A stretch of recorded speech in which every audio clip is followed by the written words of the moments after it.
Hello दोस्तों, आपका स्वागत है अविनाश क्लासेस के हिंदी स्टेनो चैनल में। अब डिक्टेशन स्टार्ट होगा। स्टार्ट। अध्यक्ष महोदय, सबसे पहले मैं अपने माननीय कार्यकारी पार्षद महोदय का, जिन्होंने बजट भाषण दिया है और अपनी नीतियों की घोषणा की है, उसके बारे में उनको हृदय से बधाई देना चाहती हूँ। मैं यह नहीं कहती कि कोई क्रांतिकारी परिवर्तन लाना चाहता है यह बजट, लेकिन मैं यह भी देखती हूँ कि यह बजट जो है धीरे धीरे गति से समाजवाद की ओर बढ़ता जा रहा है। अपनी नीति से यह भूतकाल और वर्तमान दोनों को एक कड़ी में मिलाकर हमें उज्जवल भविष्य की ओर ले जाता है, ऐसा मुझे कहना है।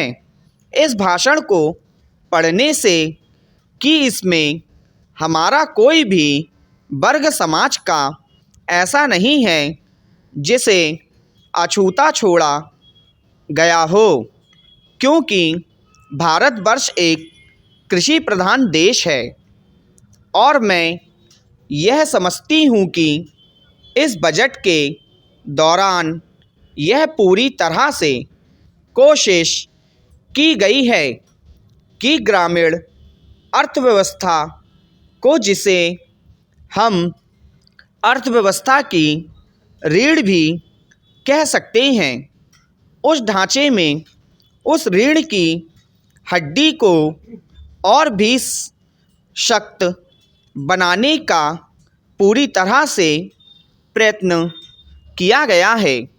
हमारे ग्रामीण भाइयों के लिए जो कोशिश की गई है इस बजट के अंतर्गत, वह है उनको सिंचाई के लिए कुएं, गांव में उनके लिए पक्की सड़कें, जिससे उनके खेत और घर दिल्ली के साथ जोड़ने की कोशिश की गई है। जितनी भी इसमें व्यवस्था की गई है उससे ग्रामीण भाइयों को बड़ी भारी सहायता मिलेगी। उसके अतिरिक्त ग्रामोद्योग के द्वारा जो रोजगारी का प्रबंध किया गया है उससे भी ग्रामीण अर्थव्यवस्था को एक बहुत बड़ी सहायता मिलेगी।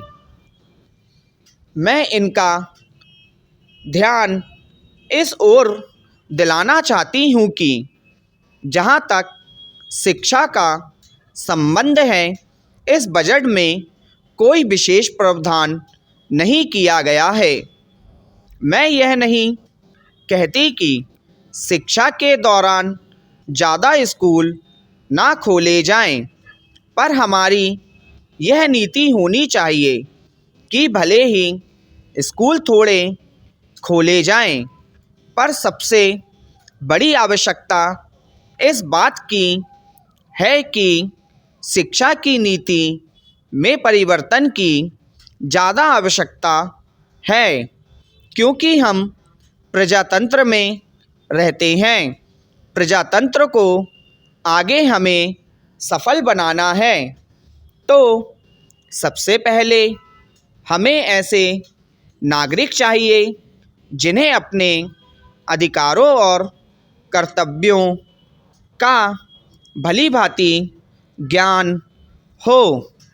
शिक्षा की वर्तमान नीति से हम अपने अधिकारों के प्रति ज़्यादा सजग होंगे और कर्तव्यों के प्रति बिल्कुल सजग नहीं होंगे।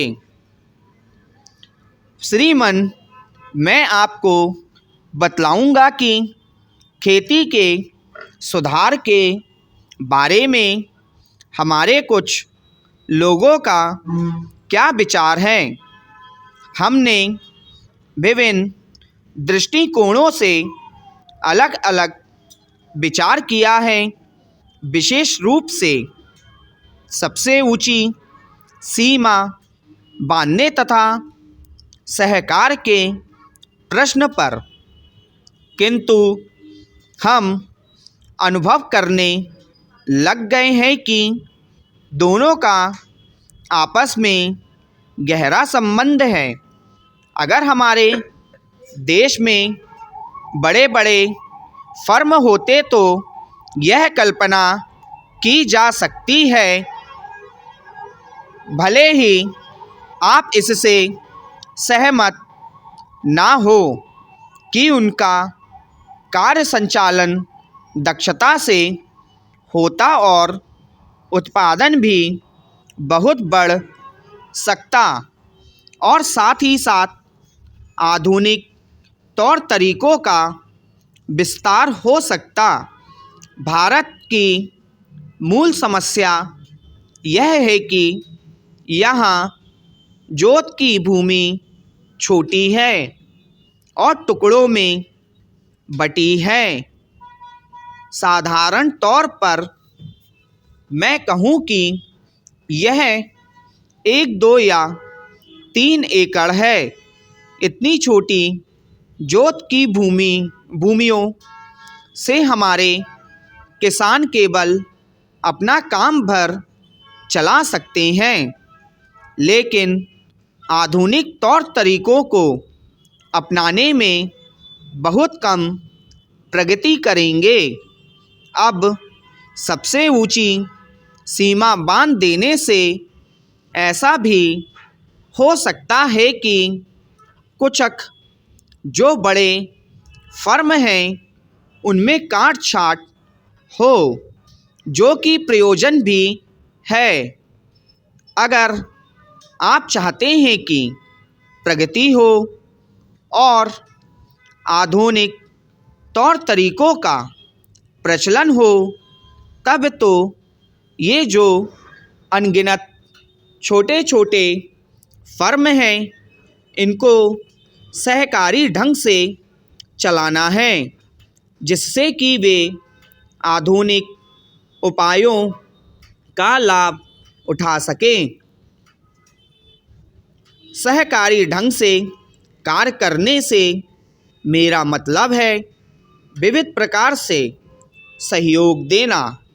हम सोचते हैं कि पहला कदम सहकार होना चाहिए और ऋण के अलावा अन्य कई प्रकार से भी सहायता की जा सकती है, जैसे वस्तुओं को खरीदना और बेचना, बीज खाद तथा इसी प्रकार की वस्तुओं को दिलाना। दूसरा कदम है धीरे धीरे बीच वाले आदमियों को हटा देना। फिर दूसरी स्थिति आती है जिसको मिलजुल कर खेती करना कहते हैं, यद्यपि उसमें भूमि पर अधिकार बना रहता है। इस प्रकार का हमारा दृष्टिकोण है, जिससे से अधिक सीमा की समस्या को सहकारों से अधिक जोड़ा जा सके, नहीं तो उत्पादन गिर जाने का भय है। यह एक जटिल समस्या है जिस पर मनन हो रहा है। सहकार से मेरा मतलब एक गांव के सहकार से है और ज़्यादा से ज़्यादा 2-3 गांव का सहकार भी हो सकता है, यदि वे निकट से संबंधित हैं। लेकिन हमारी सरकार इनकी भरपूर सहायता करेगी। स्टॉप।